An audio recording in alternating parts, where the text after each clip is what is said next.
rejoindre notre fidèle collaborateur du mardi, Sébastien Noël, en direct du Vidéo Oasis à Lac-Beauport. Salut Sébastien! Salut! Comment ça va? Ça va bien. En plus, il y a plein de belles histoires qui sont racontées ce matin. Comment ça? Lesquelles? Ben, il y a celle de Magic Mike. Magic Mike, ben, y a-tu vraiment une histoire en arrière de Magic Mike?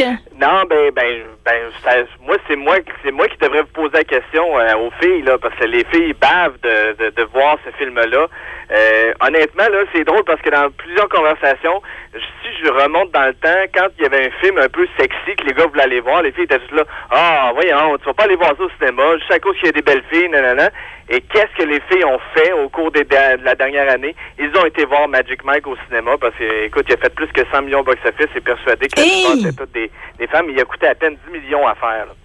Ouh, OK, ça, c'est un film qui est plus que rentable, mais je trouve ça plutôt surprenant d'un réalisateur comme Steven Soderbergh de se lancer dans un projet comme ça pour allumer l'érotisme des dames. Il me semble qu'il est plus dans le genre. Lui, on l'a connu, tu sais, on l'a aimé pour Ocean Eleven, puis ceux qui ont suivi, les vols, ces affaires-là. Il me semble que c'était un contre-emploi pour lui. Effectivement, et je sais pas si tu sais comment est née l'idée de faire ce film-là.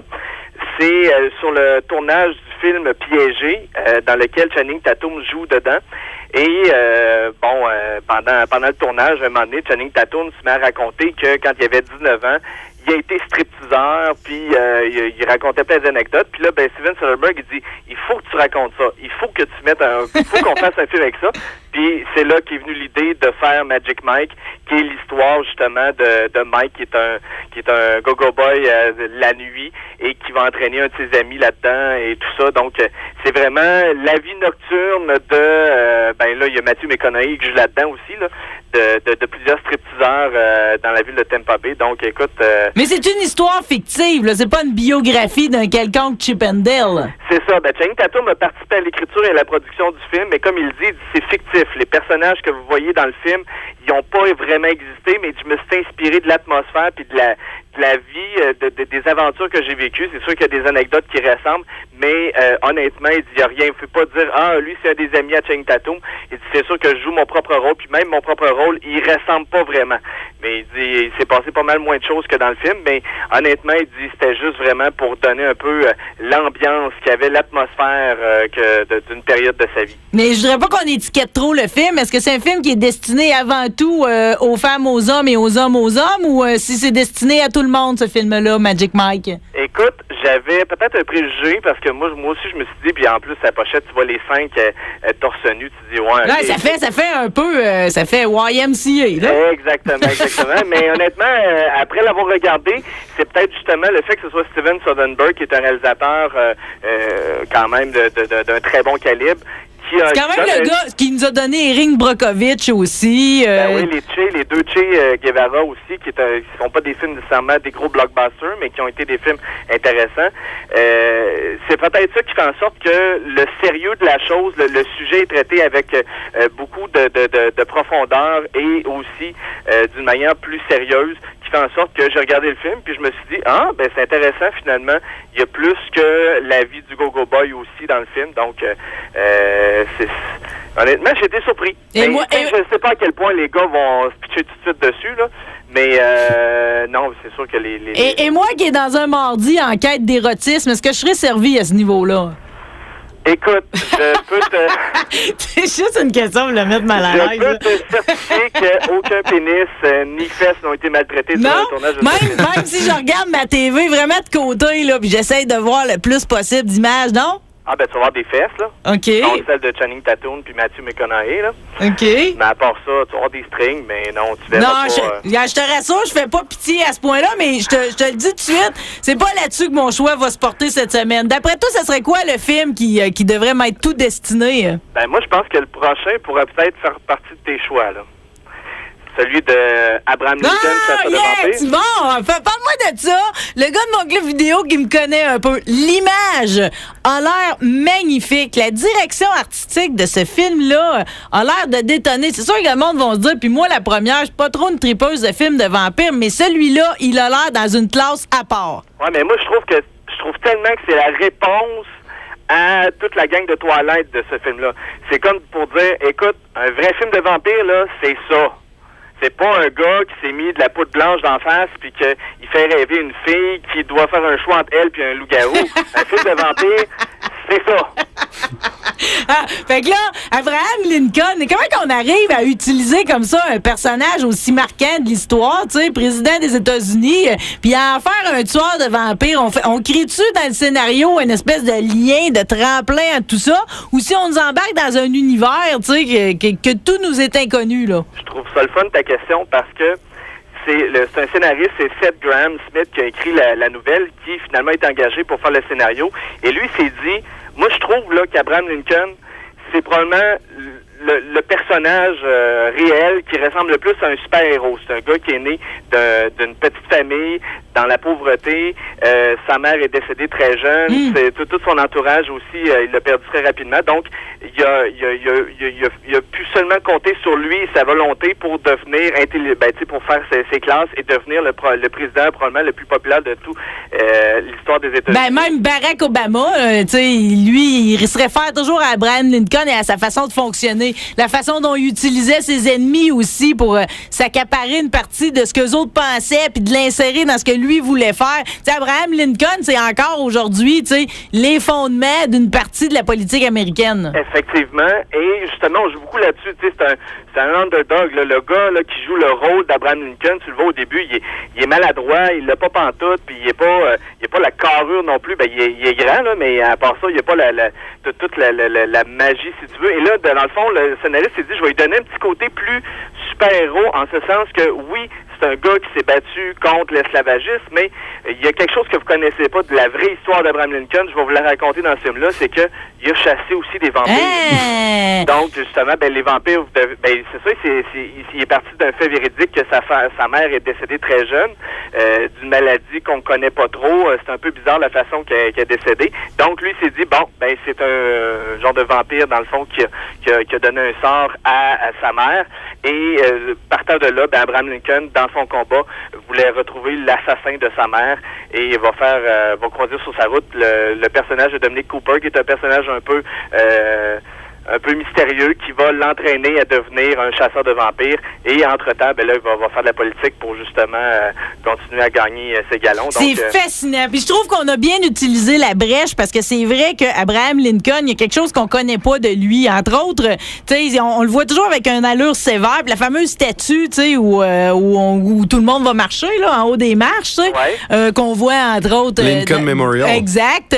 Tu sais, il sourit pas là-dessus, alors que dans la vraie vie, c'est un homme qui était très souriant. Sauf que ce qu'il faut savoir, c'est qu'il y a la moitié de son visage. Ça, j'ai hâte de voir si c'est un peu c'est représenté dans le film. Il y a comme une moitié de son visage qui est tout atrophié. Je sais pas si vous avez déjà remarqué, mais Abraham Lincoln, c'est pour ça qu'on le faisait pas sourire, parce que il y avait comme une paralysie d'un bord, puis il y a vraiment quelque chose qu'on savait pas de ce monsieur-là. Fait que qu'un écrivain ait décidé de l'exploiter puis de l'envoyer ailleurs, puis qu'on en fasse un film, c'est une maudite bonne idée. Non, tu vois, dans le film, justement, le personnage de Dominic Cooper, lui dit, pas d'émotion, il faut que tu restes neutre, il faut pas que tu t'attaches, il faut que, si tu veux vraiment gagner, si tu veux vraiment combattre, il faut que tu restes froid, en quelque sorte. Tu veux, d'après moi, il y a une recherche historique qui va plus loin même que notre simple compréhension. J'ai déjà hâte de le voir et d'analyser ma petite analyse là, bas de gamme, mais ça vaut ce que ça vaut, mais j'adore ça, l'affaire. Dans les autres sorties cette semaine, qu'est-ce que tu retiens? En même temps, j'ai hâte de voir aussi le vrai film sur Abraham Lincoln qui va sortir le mois prochain,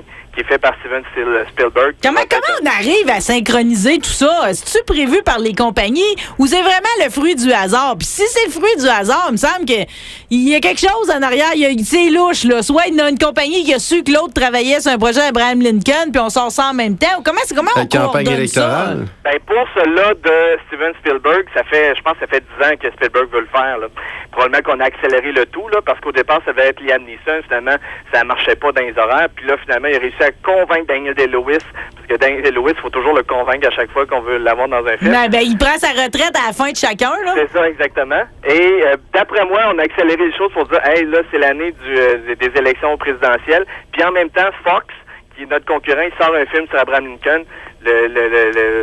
tout est prêt, donc faut vraiment embarquer là-dedans. Je pense que le fer est chaud, donc faut en profiter. Mais vous comprenez ce que je veux dire, tu sais, j'ai pas de nouveaux films de Blanche-Neige pendant 30 ans, puis il en arrive 2 en dedans de 6 mois. Oui, non, c'est calculé. C'est bizarre. Non, c'est calculé, là. Inquiète-toi pas pour ça, là. C'est bizarre. Hey, dis-moi, Clo-Clo, la légende de Claude François, c'est-tu cette semaine, hein? Ça devait être cette semaine, mais c'est retardé la semaine prochaine. OK, bon, mais dans ce cas-là, je me garde tous mes beaux commentaires. Je vais faire la meilleure culpa. Mad Men, saison 5, c'était la semaine passée.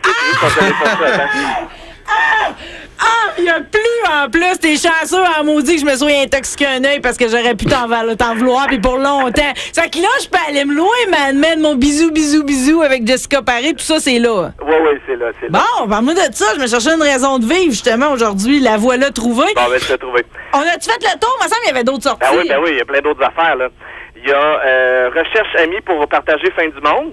Un film apocalyptique qui mélange, dans le fond, qui mélange l'apocalypse et la comédie romantique avec Steve Carell puis Keira Knightley. Drôle de mélange, ça fonctionne-tu?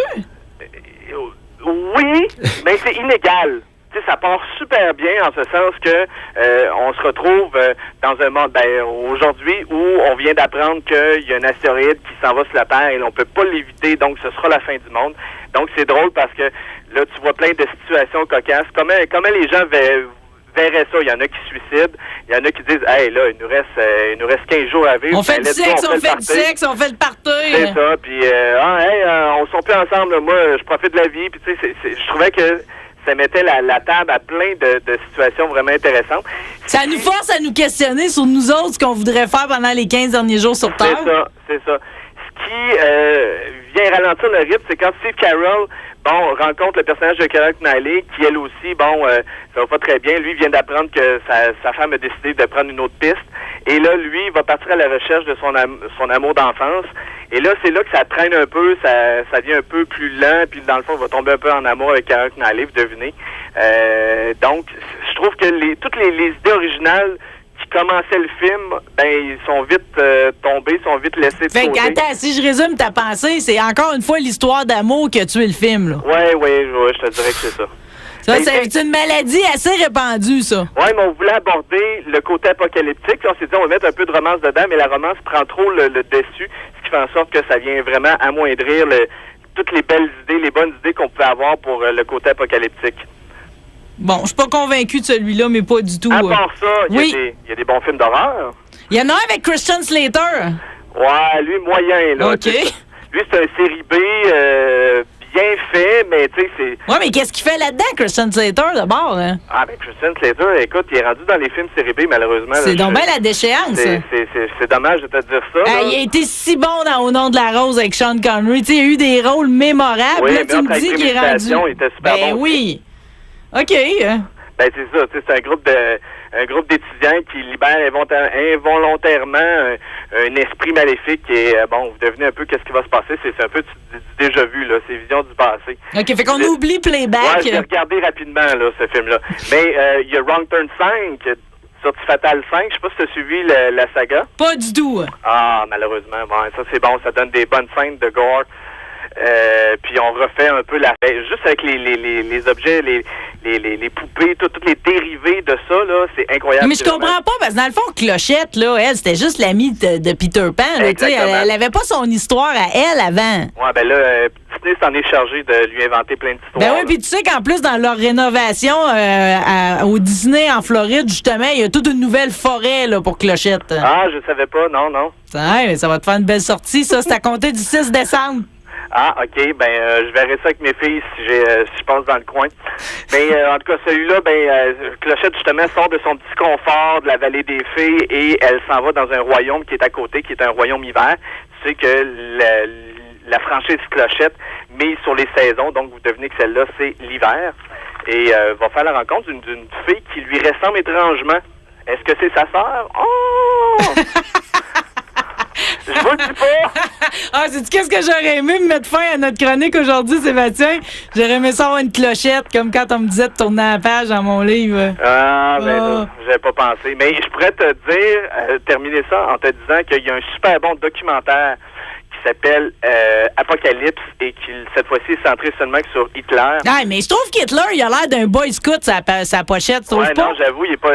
C'est quand on dirait qu'il a été recruté par Baden Powell, là. Il a pas l'air pas tout de quelqu'un qui va mettre à mort des millions de Juifs. Il a pas l'air d'un gars qui a éliminé 6 millions de Juifs. Non, il a les pantalons, tu sais, il a une petite bermuda en haut des genoux, la ceinture mal placée, tu sais. Mais j'imagine que c'est ça qu'on veut, parce qu'on parle vraiment de ces années d'un étudiant en art qui va devenir le Reich. Fait que, tu sais, on nous fait suivre tout son parcours. Mais ce sont tous des images d'archives, des images qui ont été tournées à l'époque, là, en noir et blanc, qu'on a colorié, qu'on a retravaillé. Et honnêtement, je suis fasciné de voir à quel point ces gens-là ont été capables de mettre en place un documentaire dont Mathieu Kassovitz assume la narration et qui nous donne des images vraiment exceptionnelles. Puis en même temps, ben, t'apprends sur l'histoire puis je capote de voir qu'on a des images d'Hitler, là, alors qu'il était dans la Première Guerre mondiale, qui était juste un caporal, un messager.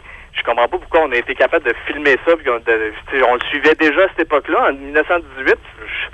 J'étais un peu estomaqué. Mais ce documentaire-là, plus l'autre qui était sorti plus tôt, là, Apocalypse, la Deuxième Guerre mondiale, moi, personnellement, je trouve que ça devrait être dans les programmes d'histoire de toutes les écoles au Québec, juste pour se remémorer qu'est-ce qui s'est passé, puis d'en apprendre beaucoup. L'histoire a changé beaucoup à partir de ce moment-là. Tu le dis bien, c'est même pas se remémorer, c'est leur raconter pour une première fois, parce que tu parles à un jeune d'aujourd'hui, la Deuxième Guerre mondiale, c'est vraiment flou dans sa tête, là. Ouais, non, t'as raison. Il y a peu de choses qui se rendent à lui, sinon des magnifiques documentaires comme celui que tu nous proposes. Sébastien, c'est un grand plaisir encore une fois. Se parles-tu la semaine prochaine? Yes, sir. Claude, la légende de Claude François, on se peut plus d'attendre. Merci beaucoup, Sébastien Noël, en direct du Vidéo Oasis à Lac-Beauport.